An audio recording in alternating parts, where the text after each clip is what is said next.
because of the Live television. And my colleagues as well, daily person. Both of us are here from the Live television. We are sent by the man to come and hear your views of some of the body issues, especially as regards the issue of your agitation for the state of Kanu. And first and foremost, I want to appreciate you for this gesture, for your participating in this auspicious time to kind of have a chat with you.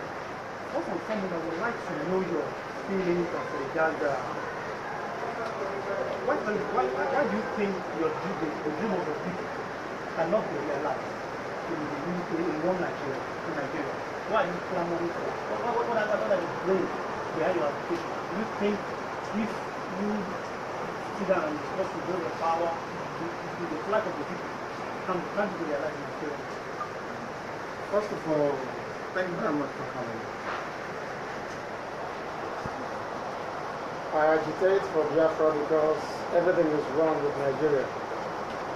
From the foundation to the mess we are in today. From the name Nigeria, which has no meaning, it basically means we're from the Niger area. As I said yesterday to a few guests that came to see me, why can't we have a Benue area? What is wrong with River Benue?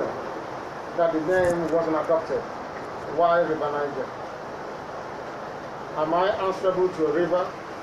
Or should the river be answerable to those who inhabit the surroundings of the vicinity through which it flows? These are the things that people don't understand.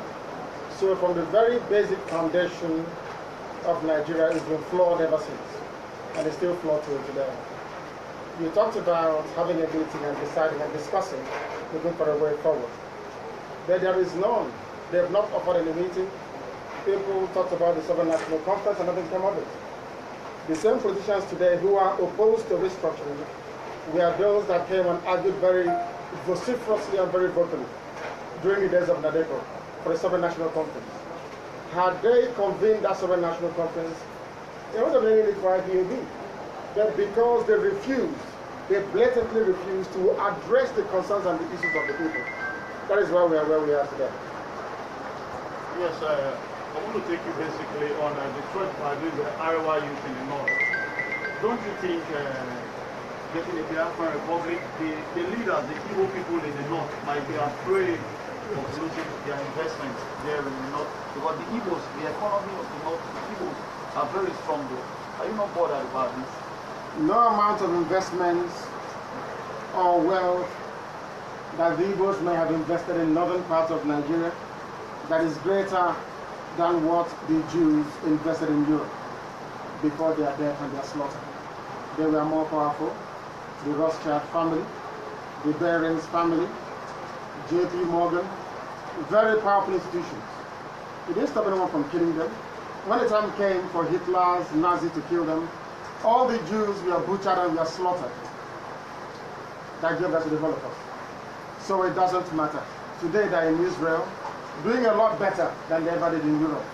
Because there is one thing that is paramount in life, that is the dignity of existence.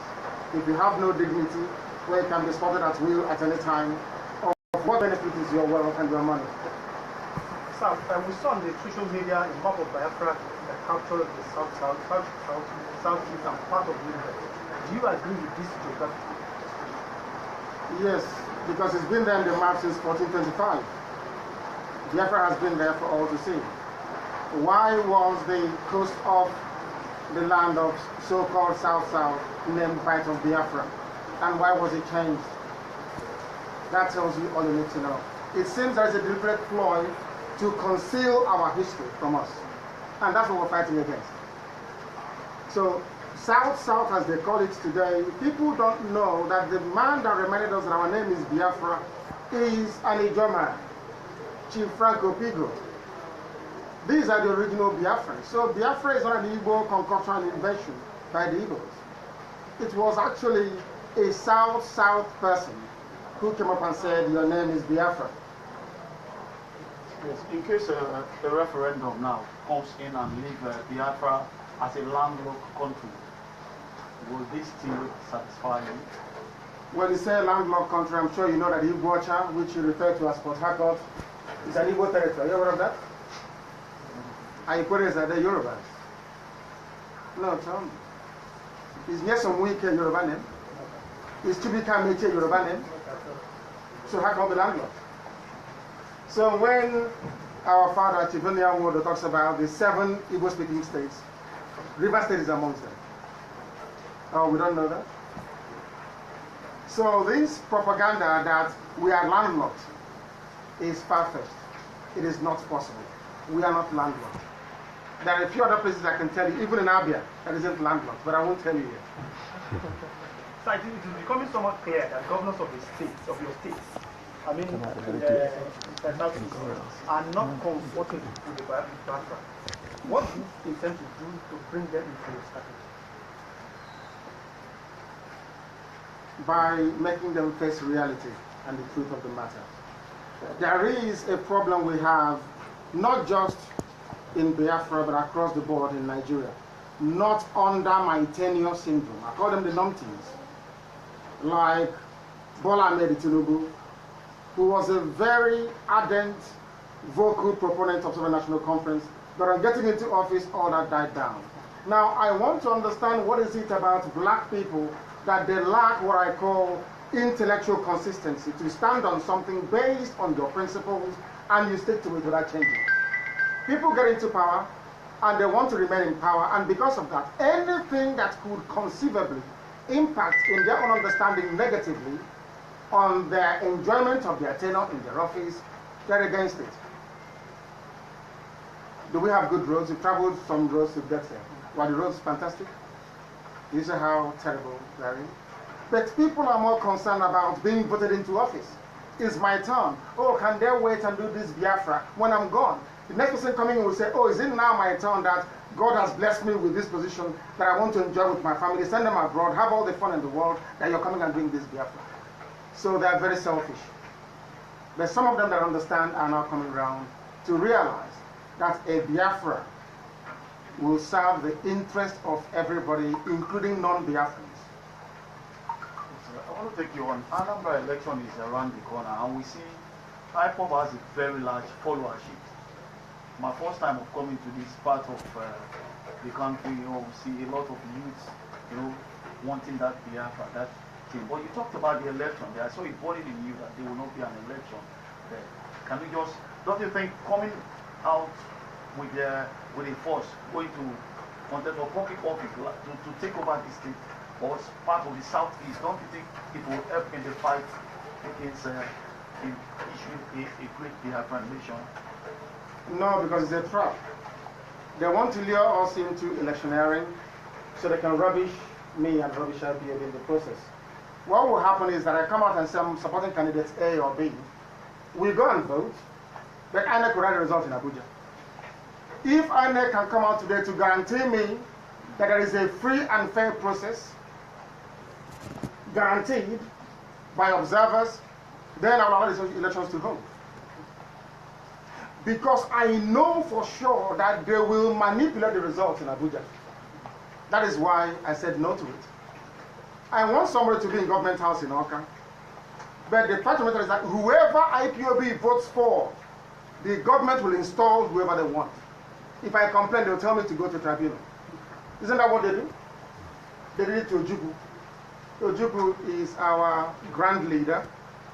Who am I compared to him? I'm not up to a thumb, his nail. But he failed an election in his father's compound against Onwudiwe. Why did he fail? Because the powers that be said, yes, come back from Africa, come and contest. Oh, that thing you've been pursuing all this while, come into politics, we discuss it, we negotiate. He won, and he was rigged out of that very position. They didn't want him to go to Senate. It's a trap. They want IPOB to come and vote. Once we finish voting, they will say, who did IPOB support? They will say, Mr. Ifeanyi. They will say, okay, we give it to the opponent. And that will be the end of us. It's a trap that I read many, many years ago, and I won't allow IPOB to fall into it. That is why we said no to elections. And there will not be any elections in Anambra State. So I want to find out from you, how do you get involved in this agitation? And what is your movement relationship with Masop and Uwazim? This is what I was born to do.